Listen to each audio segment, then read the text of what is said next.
Wakati Dennis anapambana kuuzima moto, anajitokeza kijana mwingine anayekwenda kwa jina la Hoti, anafanikiwa kupata kiberiti. Anachokifanya Hoti msaliti, anampelekea Dennis kiberiti hicho ili Dennis sasa arudi kuuchochea moto. Je, huo moto anauchochea wapi? Ni katika ofisi ambayo Kevi ndiye bosi. Sasa je, mpenzi mtazamaji, wewe unadhani kitu gani ambacho kinakwenda kujitokeza? Maana hapa tunaona moto umewaka, na cha ajabu zaidi ni kwamba Dennis anashindwa kuzima moto wakati yeye amewasha mwenyewe. Lakini vile vile Hoti anajikuta kumsingizia Dennis pasipo kujua kwamba yeye ndiye msaliti.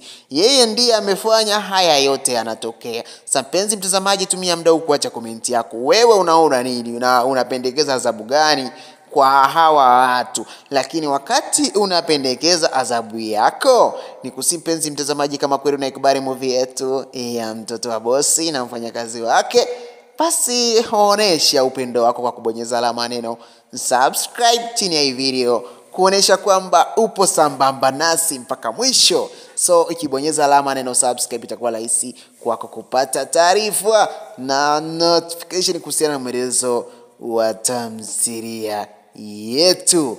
Bana mpenzi mtazamaji, bila kupoteza bando lako sasa, bana twende kutizama yaliyomo ndani mwa hii movie.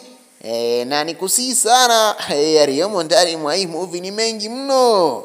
Mengine yanaburudisha, mengine yanasikitisha, mengine yanasisimua mpenzi mtazamaji. So jitahidi sana uweze kusonga na hii video mpaka mwisho.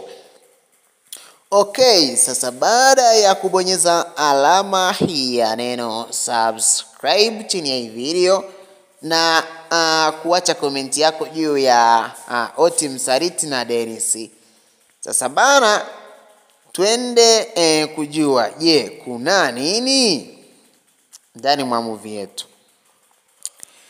Mtazamaji, baada ya moto kuchochewa ndani mwa hiyo ofisi ya Kevi, moto umewaka. Sasa Hoti anawaza, ni uzimeje huo moto?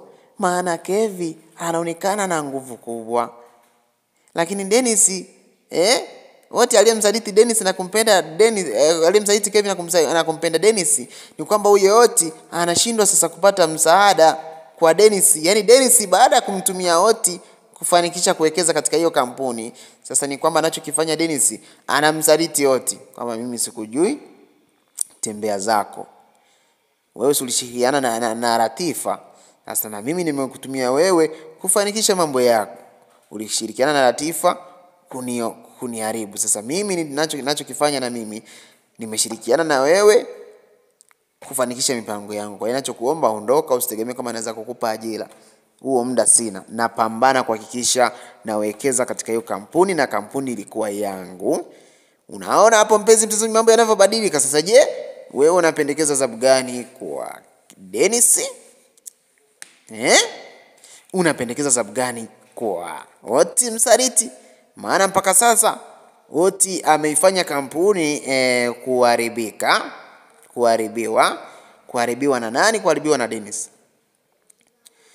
Kampuni ilikuwa inamtafuta mwekezaji ambaye anaweza kuwekeza pesa ndefu, lakini sasa Boniface akakosea kuchagua, akawa amemtumia Hoti kwamba amtafute mwekezaji. Sasa Hoti, unajua tena, ameambiwa na Dennis kwamba nifanyie kila kitu na yeye ndo chao wa Dennis. Sasa Hoti alichokifanya, akamtafuta Dennis kama mwekezaji. Dennis anaingia pale, anaingiza mkwanja ambao Kevi hawezi kupata pesa kumrudishia. Baadaye tumuite mwekezaji, anakuja Dennis. Dennis anatambulishwa katika hiyo ofisi, tayari kashawekeza pesa. Dennis anamwambia Kevi, ulinitafuta? Dennis anamwambia Kevi kwamba ulinitafuta mwenyewe, ukasaini makaratasi kwamba niwekeze katika hiyo kampuni yako. Kevi anashangaa kuona ni nani sasa aliyemchukua mimi, na kipindi namtafuta mwekezaji sikumtafuta Dennis. Sasa ni nani amekosea kutafuta mwekezaji hapo? Sasa mpenzi mtazamaji, Hapo vipi? Kama kweli unanipata, acha comment yako kwamba jamani nakupata vizuri na nakuelewa vizuri, ili sasa nikuandalie moja ya review ambayo naamini mpenzi mtazamaji inakwenda kukupa kweli wote kuhusiana na kinachokwenda kujitokeza katika movie yetu.